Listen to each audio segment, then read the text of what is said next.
Hello everybody, welcome to Desertflowercalled.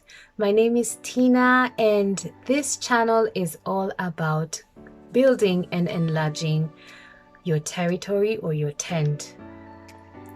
And I sometimes give prophetic words, and I'm all about personal growth and development, and also about financial growth as well. So if this is something that resonates with you, please subscribe, support so that I can get this message out to as many people. And I have other platforms too that I share content on, so I'll be putting them on this video or in the description. Please follow. Thank you so much. So for today, I have some scripture and I have something I would like to share with you. And this is what God has been showing me in my prayer time, in my prayer closet.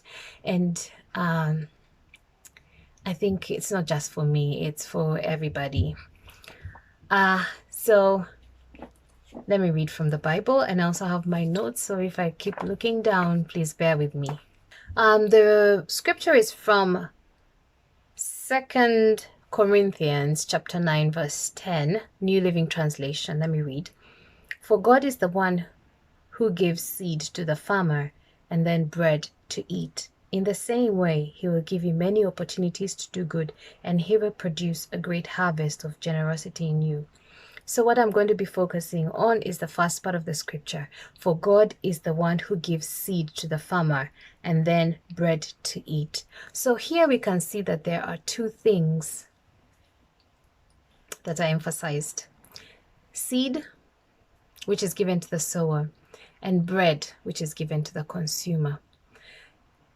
So you need to ask for wisdom to be able to differentiate which is the bread that he has given you and which is the seed that he has given you.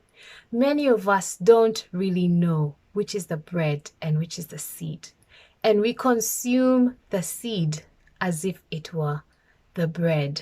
This puts us at a disadvantage. God has shown us, even through nature, that seed can be multiplied if sown correctly, but bread cannot be multiplied. So which do you think is more of value? Is it the bread or is it the seed? Well, let me share a personal story. There were times in my life when I used to, whenever I would encounter a problem, I would pray to God. I would ask him for an opportunity. I would ask God to open a way for me to solve my problem. Many times he would open for me the doors to create a way to get myself out of that situation. But many times I was looking for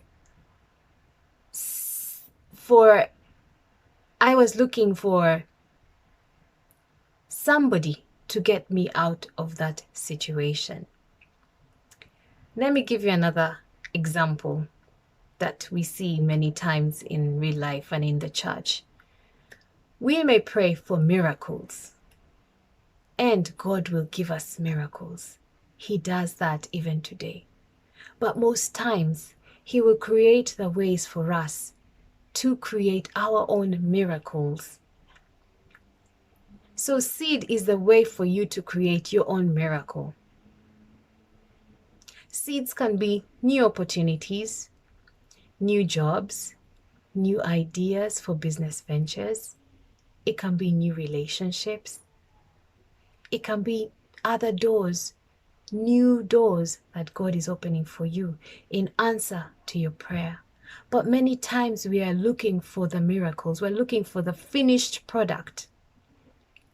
Many people, like, for example, they may need a new car and they go out claiming for a new car, laying their hands on cars, other people's cars, and claiming those same cars for themselves.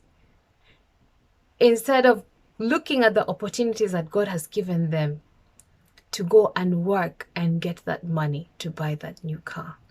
I hope you understand what I'm driving to. Whenever there is a crisis, we're looking to somebody else to be the agent of change, when actually it's God is calling us to be the agent of change. God is calling us to recognize the seed that He has given us, to sow it, to invest it, to water it, and in turn be a miracle provider to other people. Not just to receive miracles, but to be the one to create miracles for other people. This is when the ending part of the scripture is fulfilled. Let me read it again, the second half of that scripture. 2 Corinthians 9:10. In the same way, He will give you many opportunities to do good, and He will produce a great harvest of generosity in you. So when you are able to wisely use the seed that He has given us and to multiply it and to feed other people, that is when there is great thanksgiving to God because of your generosity. So this is the message I just have to share with you today. I pray that you are blessed and have a nice day. Bye.